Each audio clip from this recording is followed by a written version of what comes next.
Right వాలంటీర్ల విషయంలో కోర్టుకెక్కి అడ్డుకున్నారని చంద్రబాబు, నిమ్మగడ్డ రమేష్, పురంధేశ్వరులపై మాజీ మంత్రి పేర్నాని ఫైర్ అయ్యారు. కేంద్ర ఎన్నికల సంఘం వద్దకెళ్లి పైరవీ చేసుకున్నదెవరని ప్రశ్నించారు. చంద్రబాబు తన మేలు, రాజకీయ ఎదుగుదల గురించి ఎలక్షన్ వాచ్ అనే సంస్థను ఏర్పాటు చేసుకున్నారని విమర్శించారు. వాలంటీర్ల వ్యవస్థను అడ్డుకోవడానికి ప్రయత్నించిన చంద్రబాబు కాదా అని నిలదీశారు. విలువలు లేకుండా, మాటకి కట్టుబడకుండా,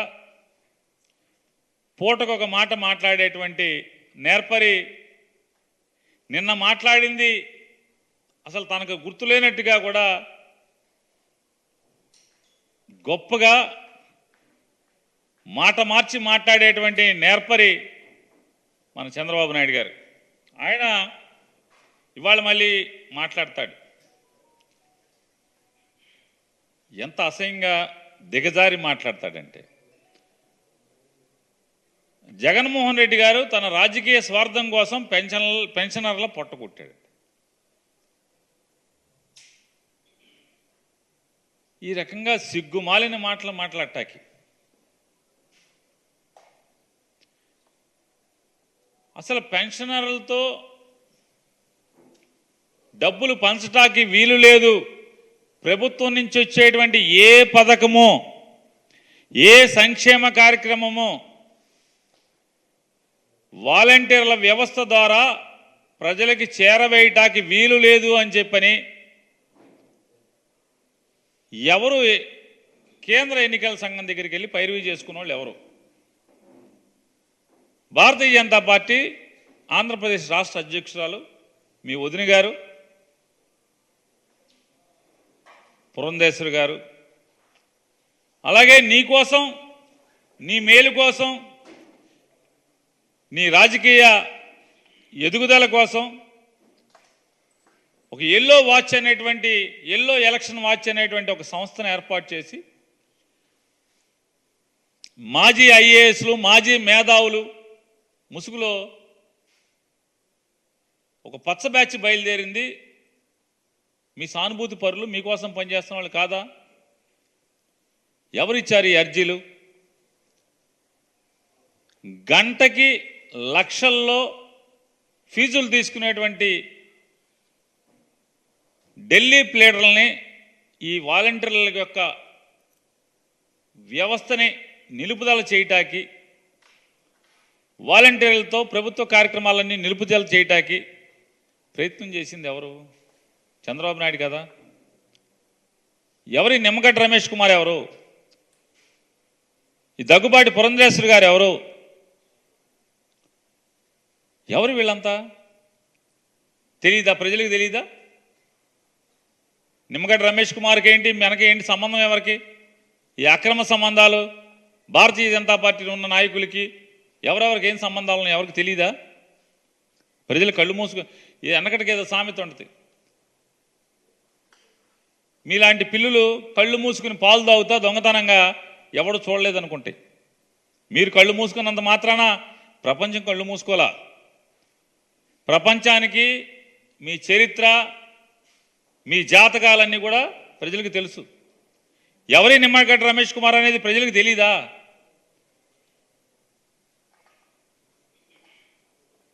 రాష్ట్ర ఎన్నికల కమిషనర్ హోదాలో ఉండి ఏమాత్రం కూడా వెరవకుండా, ఇది తప్ప ఒప్ప అనేది కూడా, జనం ఏమనుకుంటారనేది కూడా ఆలోచించకుండా ఆయన చేసినటువంటి కార్యక్రమాలు చూడలేదా? ఎవరు చూశారు కదా. ఇంకా సిగ్గుమాలినతనంగా మీరు మాకేం సంబంధం లేదని వాళ్ళ బుకాయింపు బొంకుతాం. వాలంటీర్లేమో మూటలు మోస్తారంటారు. మీరు మిట్ట మధ్యాహ్నం ఇంటికెళ్ళి తలుపులు కొడతారని చెప్తారు. మీకేం పని అంటారు? అమ్మాయిలు నమ్ముకుంటారంటారు, దొంగతనాలు చేస్తారంటారు, ఇళ్లకొచ్చి మర్డర్లు చేస్తారని చెప్పి మీరే మాట్లాడతారు. మళ్ళీ పొగడ్తలు, ఇప్పుడు హామీలు. స్టాండ్ ఎందుకు మారుతుంది? మీ బతుకు ఒక స్టాండ్ ఎందుకు ఉండదు?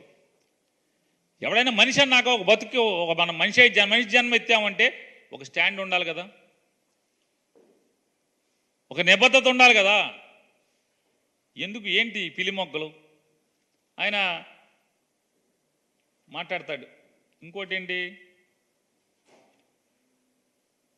భారతీయ జనతా పార్టీ 1999లో భారతీయ జనతా పార్టీతో దోస్తీ, 1999లో భారతీయ జనతా పార్టీతో దోస్తీ, 2004లో చారిత్రాత్మకమైనటువంటి తప్పిదం చేశాం, మళ్ళీ నేను చచ్చిపోయేంత వరకు కూడా భారతీయ జనతా పార్టీతో పొత్తు పెట్టుకోను. ఈ చంద్రబాబు నాయుడు మాట, నాది కాదు. 2014లో ఎవరితో పొత్తు అంటే మళ్ళీ దోస్తీ, కుస్తీ అయిపోయింది. 99లో దోస్తీ, 2004 తర్వాత కుస్తీ, మళ్ళీ 2014లో దోస్తీ, మళ్ళీ 2019కి వచ్చేప్పటికి భారతీయ జనతా పార్టీతో కుస్తీ, మళ్ళీ 2024కి వచ్చేప్పటికి దోస్తీ. దేవుడు మనకు సిగ్గట్లేదు ఏంటో మనకు అర్థం కాదు. ఈ పిల్లి మొగ్గలు అంటే ఏ తప్పు చేసినా, గడ్డి కరిచినా ఎట్టాగొట్టా కుర్చీలో కూర్చోవాలి, డబ్బులు వెనకేసుకోవాలి, పాపపు సొమ్ము వెనక్కి మూటలు కట్టుకోవాలి. ఇంతకు మించి ఏంటి? ఎవరికి ఉపయోగం? ఇవాళ అదొకటే కాదు, 2014లో మోడీ గారు ఆహా ఓహో వీరుడు సూర్యుడు అది ఇది అని, 2019లో మోడీ గారు అది, మోడీ గారు ఇది, మోడీ గారు లుచ్చా, మోడీ గారు కొడుకు లేడు, మోడీ గారికి పెళ్ళం లేదు, నాకు పెళ్ళం ఉంది, నాకు కొడుకున్నాడు, నాకు మనవడు ఉన్నాడు, మోడీ గారు దేశద్రోహి, మోడీ గారు నక్సలైట్, మోడీ గారు తీవ్రవాది, మోడీ దేశాన్ని ముక్కలు చేస్తాడు, సాయిబులకు ఓటు ఉండదు, ముస్లిమ్స్ అందరికి కూడా ఓటు ఉండదు మోడీ వస్తే. మోడీ మళ్ళీ గెలిచాడంటే క్రిస్టియన్లందరూ ఆలోచించుకోండి.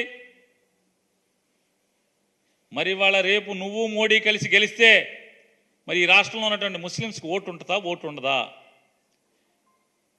క్రిస్టియన్లందరూ ఈ దేశంలో ఉండాలా, పారిపోవాలా? నువ్వే చెప్పావు, చంద్రబాబు నాయుడు చెప్పాడు కదా, సాక్షాత్తు చంద్రబాబు నాయుడు గారే నోటితో చెప్పాడు కదా, మోడీ భారతదేశంలో ఉంటే ముస్లిమ్స్కి ప్రమాదం. ఇవాళ సిగ్గు లేకుండా ఏం చెప్తున్నాడు, నేను కాపాడుకుంటా మిమ్మల్ని. మోడీ వాళ్ళు నన్ను అడిగారు పొత్తు కోసం, నిన్ను అడిగితే నువ్వు అడిగితే సిగ్గుండాలి కదా మనకి.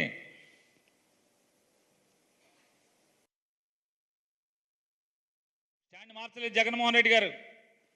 జన్మభూమి కమిటీల మీద ఒకటే స్టాండ్. మేము 2014 నుంచి ఈ రోజు దాకా కూడా ఒకటే స్టాండ్ మీద ఉన్నాం. జన్మభూమి కమిటీలు అంటే అవి ఒక తప్పుడు వ్యవస్థ, పేదలను దోచుకునేటువంటి వ్యవస్థ, అవినీతి వ్యవస్థ. అది జగన్మోహన్ రెడ్డి గారు వచ్చి ఆలోచన చేసి వాళ్ళ 2,50,000 మంది వాలంటీర్లను ఏర్పాటు చేసి ఈ రాష్ట్రంలో మొత్తం అంతా కూడా ఇంటింటికి ప్రతి ప్రభుత్వ పథకాన్ని మనిషి ఇల్లు కదలకుండా అందజేసేటువంటి కార్యక్రమాన్ని పెడితే మీరేం చేశారు? 5-6 మాసాల క్రితం వరకు వాలంటీర్ల వ్యవస్థ గురించి వ్యతిరేకంగా మాట్లాడి మేము వాలంటీర్ల వ్యవస్థను తొలగిస్తామని చెప్పని, ఇది ఒక మంచి వ్యవస్థ కాదని చంద్రబాబు నాయుడు, పవన్ కళ్యాణ్, భారతీయ జనతా పార్టీ 3 పార్టీలు కలిసి వాలంటీర్ వ్యవస్థ గురించి నోటికొచ్చినట్టు నిందల వేసి ఇవాళ ఏం మాట్లాడుతున్నారు? వాలంటీర్ వ్యవస్థ చాలా మంచిది, కొనసాగిస్తాం, పెన్షన్లు ఇంటికి ఇవ్వండి. మన దిక్కుమాలిన బతుకులకి ఏ రోజన్నా అసలు ఒక పేదవాడికి ఇంటికి ప్రభుత్వ సౌకర్యాన్ని, ప్రభుత్వ పథకాలని ఇంటికి వెళ్ళి అందించాలనేటువంటి ఆలోచన ఏనాడన్నా మనకు కలిగిందా? కలక్కపోగా ఇవాళ ఇవన్నీ మాట్లాడటం. ఎవరిది పైశాచికత్వం? ఎవరిది? ఇవాళ ఎందుకు ఈ కంగారు మీకు? ముందు అంటే వాలంటీర్ అంతకుముందు చంద్రబాబు నాయుడు ఉన్నప్పుడు వాలంటీర్ల వ్యవస్థ జగన్మోహన్ రెడ్డి గారు పెట్టకముందు ఏ రోజన్నా మీరు ఇంటికి ప్రభుత్వ పథకాలను ఇంటికి పంపించేటువంటి వ్యవస్థ ఏమైనా ఉందా? లేదు కదా. ఇప్పుడు మాత్రం కంగారు. వాలంటీర్లను తీస్తే ఏం చేయాలి? వాలంటీర్లని ఈ వ్యవస్థ, ప్రభుత్వ వ్యవస్థలోంచి 2 మాసాలు తొలగిస్తే మరి 2 మాసాలు ఏం చేయాలి? అంత వ్యవస్థ ఉందా మన దగ్గర? ఇప్పుడు చెప్తున్నారు మొత్తం రాష్ట్రంలో ఉన్నటువంటి ప్రభుత్వ ఉద్యోగులందరినీ కూడా మిగతా ఉద్యోగాలు మానేసేసి పెన్షన్లు ఇంటికి పంపండి కంగారు. 60 లక్షల మంది వీళ్ళని కైమా కొట్టేస్తారని చెప్పని కంగారు. ఇప్పుడు యమబాదులు బాతారనేది భయం. ఇప్పుడు అంటే అధికారం కోసం ఎంత తప్పుడు మాటలైనా మాట్లాడతారు, ఎన్ని తప్పుడు పనులైనా చేస్తారు. ఎటు కావాలంటే అటు తిరగేసినంత సులువుగా ఇటు అటు అటు ఇటు అటు ఇటు అటు ఇటు అటు ఇటు. మీరు ఎన్ని పిల్లి మొగ్గలేసినా చంద్రబాబు నాయుడు గారిని చూస్తే ఏ ప్రజలైనా, వాలంటీర్లే కాదు ఆఖరికి ప్రజలైనా అసలు నమ్ముతారా? జనానికి తెలీదా? చంద్రబాబు నాయుడు ఒక వేటగాడి మనస్తత్వం. ఎరేసి వేటాడతాడు, మాటల ఎరేసి వేటాడతాడు. అవసరం తీరిన తర్వాత ఎంత టోన్నైనా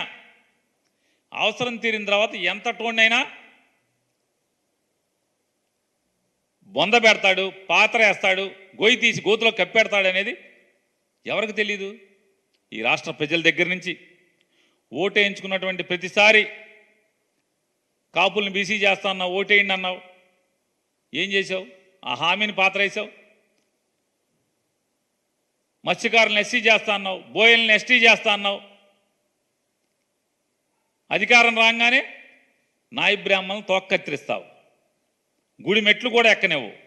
ఆయన మాట్లాడిన స్టేట్మెంట్లు ఎక్కువ తమాషాలు చేస్తే గుడిలో కూడా కాలు పెట్టనివ్వను.